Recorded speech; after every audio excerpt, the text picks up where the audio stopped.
What's up, everybody? This is Skin, and welcome to my next podcast in the series that I'm making to help you guys learn English faster and prepare for the IELTS speaking and writing more effectively. And today I'm gonna go unscripted again. I just want to demonstrate to you guys that you don't need to have an accent or you don't need to speak English perfectly in order to achieve a very high band score in the IELTS test. So of course, when I speak, I do need to use fillers to keep myself going. And I also need to pause a little to think of ideas to speak. And I only have an outline of what I will do today. Of course, we're gonna talk about education because it is a very commonly asked question. And it is also important to understand what role education plays in our life, right? And today we're gonna talk about the role of schools.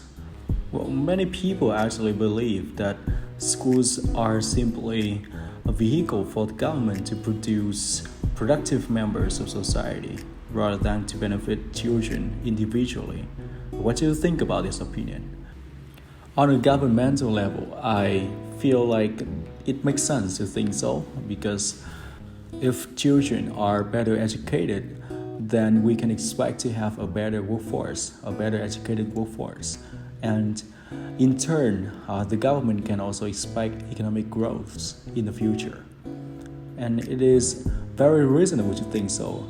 And by the way, there's another positive outcome when we educate children better, which is lower crime rates because better educated people tend not to commit crime. It also means that the government can cut costs on crime prevention. So the money saved can be used to lift poor people out of poverty.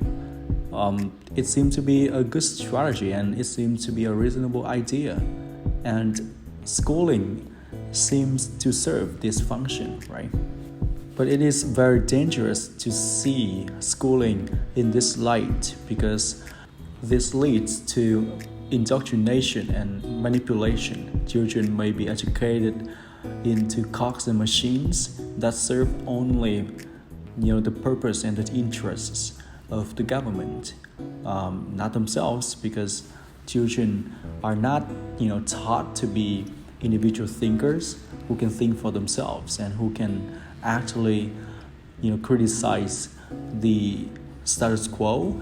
Surely if the main purpose of schooling is to nurture their talents and empower them to succeed later in life, it naturally follows that we can expect a more well-educated workforce and lower crime rates. So these byproducts of education should only be secondary to children's interests. From parents' perspectives, I also think that not a single one may decide to send their kids to school just to hope that they can become a better citizen. I do think that most of parents who decide to send their kids to schools would expect that schools can actually turn their kids into the best version of themselves, not just to serve a certain function in society. Of course, they do have a role to play in society, in a bigger role, which is to contribute to society, but it should only be a byproduct of education, not purposes. Well, this topic is surely very abstract, and in the IELTS test, especially in the IELTS speaking, if you are asked these types of questions, then you are expected to have a very high band score because it's way too abstract. And difficult questions are, kind of equal to, higher band score. And from my own experience, I can say so. I remember that there were lots of abstract questions that were thrown at me, but by reading widely, especially reading my topic vocabulary book, I don't think that it's gonna be a problem for you guys anymore. Alright, so the next topic that we're gonna touch on today is about whether children should be forced to work harder, to apply themselves harder to their studies. Well, it is reasonable for people to think that by pushing children, parents and teachers can prepare them for future success. The main rationale is actually that by pushing students to study harder and harder, adults can actually help them build resilience, which surely plays a very important role on the journey to success. But they fail to factor in the fact that there is more to success than being hardworking and achieving good grades. In order to succeed in life, everyone needs to be able to work with other people and understand other people's feelings, and they should be taught to learn from mistakes. And achieving a healthy balance between work life and family life is also very important in a person's life. But I don't think that these skills are actually achieved by pushing them to study harder. The only way to achieve these skills is by letting them play in team sports, experimenting with their interests, or doing some group work like presentations. Furthermore, chances are that when children are pushed to study too hard, they may lose interest in learning, and they may even develop a very negative attitude towards learning overall. The worst possible scenario is that they may fail to cope with stress and may even develop suicidal thoughts. This is very dangerous but very common, especially in societies where academic results are held in high regard, like in Korea or in Vietnam, since they are still very young and are more prone to psychological distress such as depression and anxiety. I think that they should be allowed to spend some time with their friends, or they should be allowed to have time to explore themselves and their passions. This is in the best interest of children. And if we factor in their interests, pushing them to pursue academic results doesn't seem to be reasonable. And this problem is exacerbated by the fact that children also suffer from peer pressure, which is seen in the way that children try to catch up with their friends or even strive to be the best in their peer group. This amount of pressure is already difficult enough for children to cope with. I don't think that pressure from parents and teachers is needed in any way. And there's a good chance that it may even backfire, like I just mentioned above. That is not to say that we should not encourage children to apply themselves more diligently so that they can perform academically better and foster resilience. But pushing them is a little bit over the top and can be very counterproductive. Alright, so let's move on to another topic for today.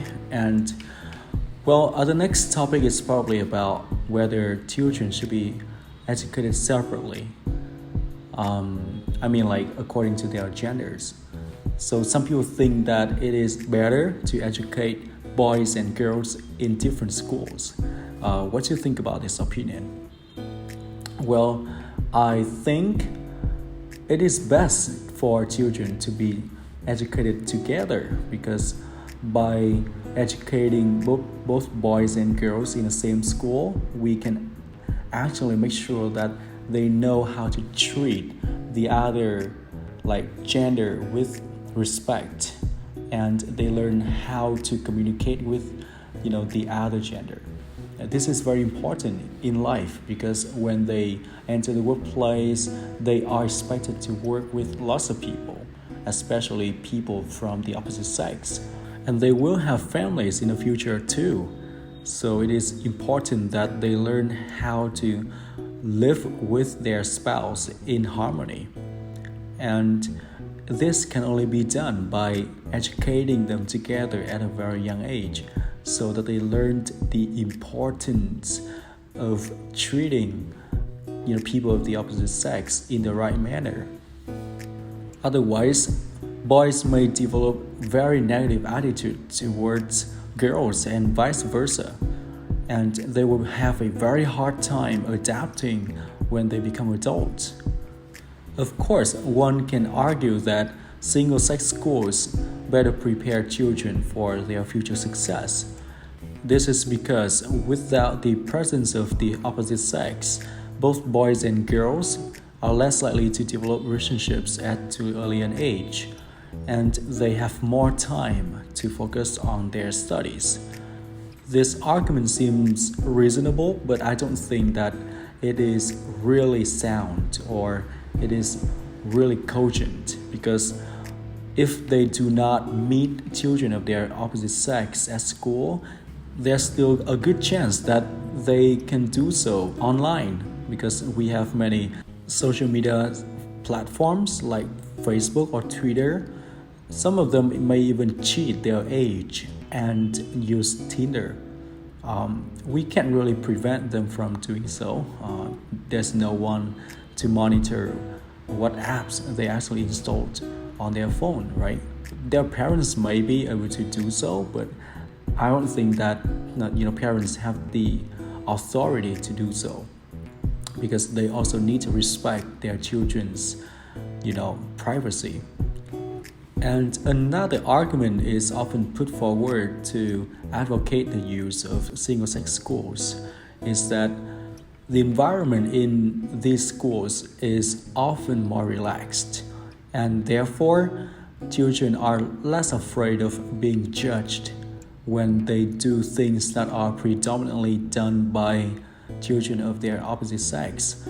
Like, I remember that when I was in high school, if I study things like literature or history, which are the two subjects that were dominated by girls in my school, I would be considered as a loser somehow.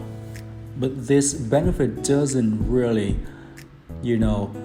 translate into better academic performance. So I don't think that this benefit can outweigh the drawback of children having insufficient understanding of the children of their opposite sex. So all in all, co-educational schools are way better than single-sex ones, because growing up with an understanding of the opposite sex is much more important than achieving good academic performance. Alright, so this podcast is over 13 minutes. I think I'm gonna stop now and see you guys in the next episode.